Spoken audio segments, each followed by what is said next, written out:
Le 2 décembre 2016, les délégués au 31e congrès de la FTQ renouvellent leur confiance à l'endroit de leurs dirigeants. Comme le veut la tradition, un nouveau bureau de direction est formé. En plus du président et du secrétaire général, les représentants et représentantes des principaux syndicats affiliés, les représentantes des femmes, ainsi que des conseils régionaux sont désignés comme vice-présidents et vice-présidentes et forment le bureau de direction de la FTQ pour les 3 années à venir. Entre les congrès, le Conseil général se réunit à intervalles réguliers, au moins 3 fois par année, et a la responsabilité de donner suite aux orientations prises au congrès, alors que les membres du bureau se rencontrent 1 fois par mois. Il n'y a pas de répit pour l'équipe de direction et le bureau de la FTQ. Dès la fin du congrès de 2016, les nouveaux dirigeants sont à l'œuvre. Fort de la déclaration de politique sur les changements climatiques adoptée au congrès, la FTQ va multiplier les interventions afin de sensibiliser et mobiliser la population, les gouvernements, aux enjeux des changements climatiques et à l'importance pour notre société, le monde du travail, de s'y adapter. Parmi ces actions, la FTQ participe aux conférences sur les changements climatiques des Nations unies, organise un sommet pour une transition énergétique juste, poursuit sa tournée du Québec sur les changements climatiques conjointement avec le Fonds de solidarité de la FTQ et l'IREC. En plus de créer un poste de conseiller ou conseillère en environnement et en transition énergétique juste. Le tout a culminé en septembre dernier par l'une des plus importantes manifestations qu'a connues le Québec, alors que plus de 500 000 personnes sont descendues dans la rue pour réclamer une lutte sérieuse contre les changements climatiques. Alors qu'à Québec, le gouvernement libéral sévit toujours avec son régime d'austérité, la FTQ poursuit sa lutte contre les inégalités sociales, que ce soit par ses interventions publiques que politiques. En action, la FTQ multiplie les sorties pour que l'État investisse dans les services publics, hausse le salaire minimum à 15 $ l'heure, interdise toutes les clauses de disparité de traitement et dénonce l'adoption de lois spéciales pour forcer le retour au travail des juristes de l'État et des travailleurs et travailleuses de la construction. D'autres combats ont occupé l'agenda de la FTQ. Après 8 années de lutte auprès du gouvernement, Québec s'engage finalement à signer l'accord de Vancouver visant à bonifier le régime des rentes du Québec. Une grande victoire pour les retraités et pour la FTQ. Autre victoire pour les travailleuses et travailleurs, la loi québécoise sur l'équité salariale a été jugée inconstitutionnelle par la Cour suprême.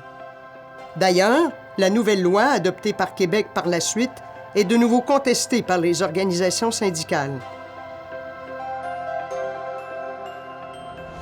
À l'initiative de la FTQ, et ce, annuellement depuis le printemps 2017, plus d'une centaine de militants et militantes se rendent à l'Assemblée nationale pour rencontrer députés et ministres afin de les informer des batailles que mène la centrale. La FTQ participe également à la journée de lobby que le Congrès du travail du Canada organise à Ottawa pour échanger avec les parlementaires fédéraux. Autre campagne. La FTQ réclame une assurance médicaments publique et universelle. Le séminaire Retraite et assurance, le colloque sur les régimes publics et privés d'assurance médicaments, les témoignages des travailleurs et des travailleuses confirment ce dont on se doutait. Le régime hybride d'assurance médicaments québécois ne tient plus la route. Mobilisés, la CSN et la CSQ se joignent à la campagne. Présente dans toutes les sphères de la société, la FTQ participe à tous les combats.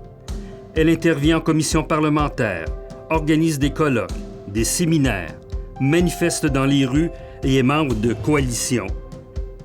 La FTQ est aussi présente sur la scène internationale en participant, entre autres, aux activités de l'Organisation internationale du travail. La FTQ combat également les préjugés vécus par les personnes issues de la diversité sexuelle et de genre. Depuis les derniers congrès, la FTQ a diffusé plus de 200 communiqués, publié une trentaine de mémoires touchant les législations, le travail, la retraite, l'environnement, les droits sociaux ou économiques, l'éducation, l'immigration et la culture, pour ne nommer que ceux-là. La FTQ a aussi été présente lors des dernières élections fédérales et provinciales pour faire entendre sa voix et celle de ses membres auprès des candidats et candidates avec ses plateformes de revendication pour réclamer, entre autres, une lutte sérieuse contre les paradis fiscaux et la mise au pas des géants du Web.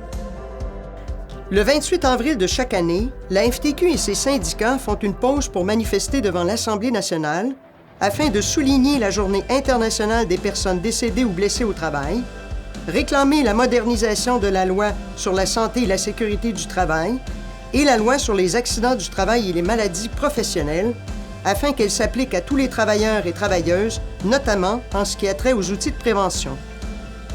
La FTQ a aussi célébré en soulignant les 35 ans de son réseau d'entraide syndicale des délégués sociaux et déléguées sociales, les 40 ans de la Charte de la langue française, le 50e anniversaire de l'adoption par la FTQ de sa première politique linguistique et aussi les 60 ans de la création de la FTQ en janvier 1957 à Québec.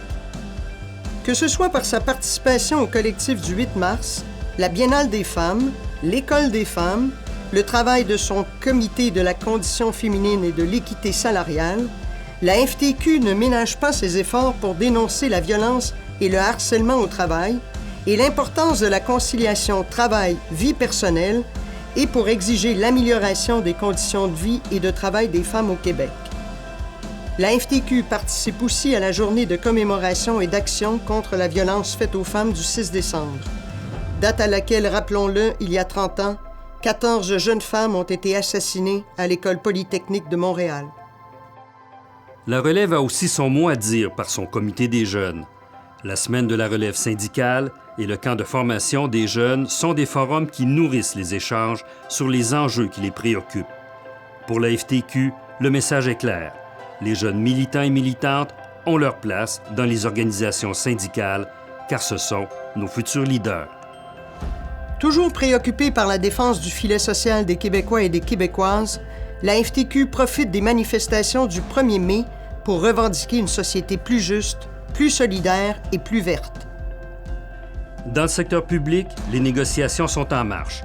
Les affiliés qui ont des membres dans ce secteur ont déposé leurs demandes.